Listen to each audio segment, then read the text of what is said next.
যখন বঙ্গবন্ধুর ৩২ নম্বরের বাড়িতে যান, কেন গিয়েছিলেন? লকডাউনের দিনে, তাও আবার। কি কি বিষয়টি কিরকম ছিল নিজন? আমি হচ্ছে ধানমন্ডিতে যাই, আমার আগে থেকে যাওয়ার খুব ইচ্ছে ছিল যে বঙ্গবন্ধু স্মৃতি জাদুঘরটা আমি দেখবো। আগে থেকেই টিভিতে টেলিভিশনে দেখতাম, কিন্তু ৫ই আগস্টে সেখানে আগুন লাগানো হয়। তা মানে আমার খুব খারাপ লাগে যে এমন একটা বাড়ি, যে বাড়ি থেকে বাংলাদেশে স্বাধীনতার বিভিন্ন পদক্ষেপ পরিচালিত হয়েছে, সেই বাড়িটাকে ধ্বংস করে দেওয়া হয়েছে। এবং যে বাড়ি থেকে আমাদের স্বাধীনতার ঘোষণা এসেছে, সেই বাড়িটা আজ ধ্বংসস্তূপ। তারপর হচ্ছে যখন রোকেয়া প্রাচী ম্যামের কথাগুলো আমি শুনলাম, তখন মানে আমার আরো আগ্রহ জাগলো যে হচ্ছে আমি ধানমন্ডি ৩২ দেখবো, এই ভাঙা বাড়িতেই আমি যাব। আর আমার খুব শখ যে এই ঐতিহাসিক বাড়ির একটি ইট আমার কাছে আমি রেখে দেব স্মৃতি হিসেবে, যে এমন একটি বাড়ি যেখান থেকে আমাদের দেশে স্বাধীনতার পদক্ষেপগুলো পরিচালিত হয়েছে, এমন বাড়ির একটি ইট রাখাও মানে আমি মনে করি আমার জন্য খুব সৌভাগ্যের। তাই হচ্ছে ওই দিন লকডাউন ছিল, জনসমাগম কম ছিল, লোকজন ছিল না, তাই ওই দিনটি আমি বেছে নিয়েছি যে আমি ওই দিন ধানমন্ডি ৩২-এ যাব এবং সেখান থেকে আমি দুটো ইটের টুকরো সংগ্রহ করে বাসায় নিয়ে আসবো। জি। তারপরে তারপরে যখন আটক করা হলো, কি বলে আটক করেছিল? আমি হচ্ছে সেখানে বিজিবি ছিল, পুলিশ বাহিনী ছিল, তাদেরকে উপেক্ষা করে আমি সেখানে প্রবেশ করি। প্রবেশ করে দুটো ইটের টুকরো এবং মুক্তিযুদ্ধের কিছু পুরা প্রামাণ্য চিত্র আমি সংগ্রহ করি। এবং সেখান থেকে নিয়ে আসার সময় আমি যখন বাসায় চলে আসব, আমি দেরি করতে চাইছিলাম না। যখন চলে আসবো তখন আমাকে ডাক দেওয়া হয়, টানাটানি করা হয় আমাকে নিয়ে। মানে সে টান দেয়, অনেকে টান দিচ্ছে ওর দিকে, অনেকে ওর দিকে টান দিচ্ছে, আমাকে চেক করবে। বলছে আমি কি স্টুডেন্ট কিনা, ড্রেস পরে এসেছি, আমি আমার কার্ড দেখিয়েছি যে আমি স্টুডেন্ট। হ্যাঁ। তারপর আমার ব্যাগ চেক করা হলো, চেক করে মুক্তিযুদ্ধের দুইটা বই পেলো, আর বঙ্গবন্ধুর অসমাপ্ত আত্মজীবনী পেলো, কাগজগুলো আর ইটগুলো পেলো। তখন হচ্ছে আমাকে বলা হলো যে এই বইগুলো তোমার সাথে কেন, এগুলো নিয়ে ঘুরছো কেন, এ, মানে এইসব নিয়ে ঘোরা যাবে না, অনেক কিছু বলে তারপর গাড়িতে তুললো। তোলার পর থানায় নিয়ে যাওয়া হয় আমাকে। তারপরে তোমাকে বলা হয় যে মুচলেকা দিতে হয়েছে। কি মুচলেকা দিতে হয়েছিল? মুচলেকা দিতে হয়েছে আমাকে, যদি আবারও ধানমন্ডি ৩২ বা ধানমন্ডিতে দেখে তাহলে আমাকে আবারও গ্রেফতার করা হবে। পান না, এটা কোনো কথা হলো? একটা স্বাধীন দেশ, কোথাও যাওয়া বাধা মানা, এটা কি ধরনের কথা বলেন তো? সেই প্রশ্ন তো আমারও। ফুল দিতে গেছে, একজন রিক্সাওয়ালা তো ফুল দিতে গেলেন বঙ্গবন্ধুর মৃত্যুবার্ষিকীতে ৩২ নম্বরে। তাকেও তো আটক করা হলো। তাকে কারাগারে নেওয়া হলো, জামিন হলো একদিন পরে যদিও। কিন্তু হচ্ছে তো, আপনি যে প্রশ্ন করেছেন এরকম প্রশ্ন তো আমাদের সবার এরকম আরো অনেক প্রশ্ন রয়েছে যেগুলোর জবাব যাদের দেওয়ার কথা তারা দিচ্ছে না। এবং যা হওয়ার তাই চলছে। হ্যাঁ, আ যা হওয়ার তাই। এরকম করে কি তারা মনে করেছে যে তারা মানুষের মন থেকে মুক্তিযুদ্ধ বাদ করে দিতে পারবে? অনেকে তো ভাবে এবং অনেকে মনে করে সম্ভব, এবং সেই জায়গা থেকে এগুলো করার চেষ্টা করা হচ্ছে। যদি তারা মনে করতো যে না সম্ভব না, এগুলো তো করতো না। মানে তারা তাদের বিষয়টা আমি বলছি। তো তারা মনে করছে যে সম্ভব, কিন্তু তারা যে আসলে কতটা বোকার স্বর্গে রয়েছে, কতটা ভুলের জগতে বসবাস করছে, কতটা মিথ্যাকে অবলম্বন করে তারা বসবাস করছে এই দেশে, আহ, সেটা তো বোধহয় তারা বুঝতে পারছে না।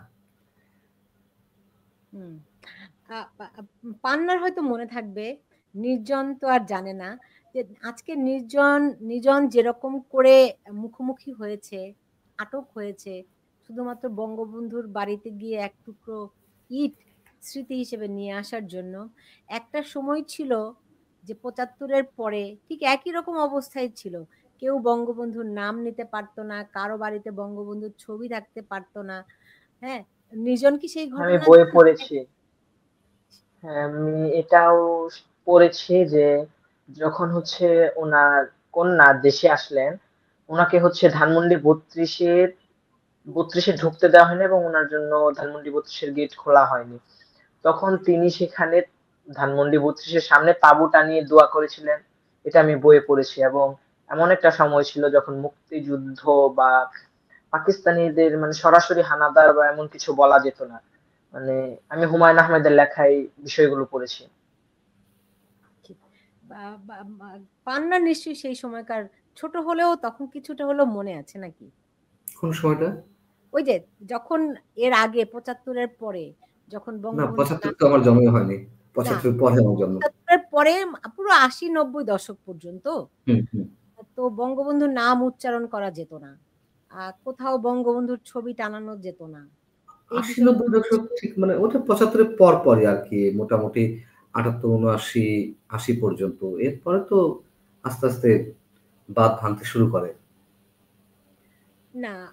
আমার মনে হয় ৯৬ সালে যখন আওয়ামী লীগ সরকার ক্ষমতায় আসে তখন মুক্তিযুদ্ধ অবমুক্ত হয়, এর আগ পর্যন্ত না, সেটা অন্য সেন্সে। কিন্তু মুক্তিযুদ্ধের কথা উচ্চারণ করা যেত না, বঙ্গবন্ধুর কথা উচ্চারণ করা যেত না ৯০ বা ৮৫। আমার মনে হয় এটা ভুল হচ্ছে। এটা ওই ৭৫-এর পরই ২-৩ বছর বা ৪ বছর ৭৯ পর্যন্ত সম্ভবত এইটা ছিল। এবং বঙ্গবন্ধু হত্যাকাণ্ডের পরে আওয়ামী লীগ নেতারা তো একটা মিছিল দূরের কথা, এক জায়গায় বসে যে একটু শোক পালন করবে সেই সাহসটাও ছিল না। যদি জোহরা তাজউদ্দিন তিনি হালটা ধরেছিলেন এবং অনেক ঘাত-প্রতিঘাতের মধ্য দিয়ে। কিন্তু ৮৫-৮০ পর থেকে ৯০-৯৬ পর্যন্ত মুক্তিযুদ্ধ বা বঙ্গবন্ধুর নাম নেওয়া যেত না। আমার বোধহয় বিষয়টি এরকম না। আচ্ছা, নেয়া যেত না আরকি। আমার আমার যতটুকু মনে আছে। আমি আপনার চেয়ে একটু সিনিয়র আরকি। যাই হোক, কারাগারের দিনগুলা কেমন ছিল? সেখানে কি কারাগারের চিত্র কেমন দেখেছেন পান্না? কারাগারে কারাগারের চিত্র তো আমরা চোখ বন্ধ করে যা কল্পনা করতে পারি তেমনটাই। বরং সঙ্গে এটুকু যোগ করা যেতে পারে যে এখন তিল ধারণের জায়গা নেই। যে পরিমাণ বন্দী আ মানে যে পরিমাণ মানুষ আটক করা হচ্ছে, তাতে এরপরে কি হবে মানে আমি যেটা দেখে এসেছি সেটা ভেবে আমি শঙ্কিত। আ মনে করেন যে ২১ ইঞ্চি করে একেকজনের একেকটি বেড তৈরি করতে হয় কম্বল দিয়ে। মানে থাকার জন্য ২১ ইঞ্চি ২ ফুটও না, পৌনে ২ ফিট বা ২ বিঘা জায়গা। আর আ আপনি বুঝতেই পারছেন সেখানকার পরিবেশ কেমন হতে পারে। এক ধরনের হাহাকার চলছে সেখানে। তো আ ক বন্দীরা কি বলেছে আপনাকে? বন্দীদের গল্প তো একেকটা একেক ধরনের। তবে সেখানে যেই সন্ত্রাস বিরোধী মামলায় যারা আটক হচ্ছে বিশেষ করে রাজনৈতিক মামলায়, আ সেই মামলাগুলোতে আটককৃতরা কতটা ফ্যাসিবাদের সঙ্গে জড়িত, কতটা আওয়ামী লীগের সঙ্গে সরাসরি জড়িত, আমি আ এটা নিয়েও একটু ভাবা দরকার যে তারা সবাই রাজনীতির সঙ্গে জড়িত কিনা? কাদেরকে আটক করা হচ্ছে? শুধুমাত্র সত্যি, সত্যিই কি আওয়ামী লীগের সঙ্গে জড়িত তাদেরকে আটক করা হচ্ছে? আবার আমরা তো শুনি যে সরকারের পক্ষ থেকে বলা হচ্ছে যে আওয়ামী লীগকে ভোট দেয়া যেতে পারে। আওয়ামী লীগ নির্বাচনে অংশ নিতে পারবে না। তবে আওয়ামী লীগের ভোটাররা তাদের পছন্দ অনুযায়ী ভোট দিতে পারবে। তো একদিকে তাদের পছন্দের প্রার্থীও পাচ্ছে না। আবার আওয়ামী লীগের সঙ্গে জড়িত হলেই আটক করা হচ্ছে। মানে একেবারে একটা লেজে গোবরে অবস্থা। ক্লিয়ার কোন মেসেজ মানে স সরকার যে শক্ত মানে মেরুদণ্ড শক্ত করে যে অবস্থায় থাকুক সেই অবস্থানটাই তুলে ধরবে সেটাও পারছে না। মানে আওয়ামী লীগকে ভোট দিতে পারবে, আওয়ামী লীগের নেতাকর্মীরা ভোট দিতে পারবে। কাকে ভোট দেবে? আওয়ামী লীগ ছাড়া নির্বাচন। আবার আ ভোটাররা ভোট দিতে পারবে আওয়ামী লীগের যারা ভোটার। তা আওয়ামী লীগ যারা করে তারাই তো ভোট দিবে। যদি আওয়ামী লীগের প্রার্থী আসার সুযোগ পায়। আমি জানি না কি হবে। কিন্তু সেই ভোটারদেরও তো আটক করা হচ্ছে। তাহলে ভোটটা দেবে কে? হুম। ভোট কি হবে সেটা আরেকদিন আমরা আলোচনা করবনি। কিন্তু জেলে কি আপনাদের উপর কোনো নির্যাতন হয়েছে? না। জেলে ও ধরনের কোন নির্যাতন জেল জিনিসটাই তো নির্যাতনের। আপনি পরিবার থেকে বিচ্ছিন্ন হয়ে থাকবেন, আপনি আপনার পেশাগত দায়িত্ব থেকে, আপনার অন্যান্য সোশ্যাল ওয়ার্ক থেকে আপনি বিচ্ছিন্ন থাকবেন। আপনাকে অ্যা পরিমাণ মতন একেবারে নির্দিষ্ট পরিমাণ একটু একটা দানা বেশিও না কমও না আ তো খাবার এটা এটাই তো নির্যাতন। আপনি লকআপে ভরে যাবেন, লকআপে ভরা হবে একটা নির্দিষ্ট টাইমে, দিনের 16 ঘন্টা 18 ঘন্টা আপনি বন্ধু থাকবেন। মুরগির খোপের মতন সন্ধ্যা হলে যেমন মুরগিকে আমরা খোপে ঢুকিয়ে দিই, সেইভাবে বন্ধুদেরকে ঢুকিয়ে দেওয়া হবে। তো এগুলো তো নির্যাতন।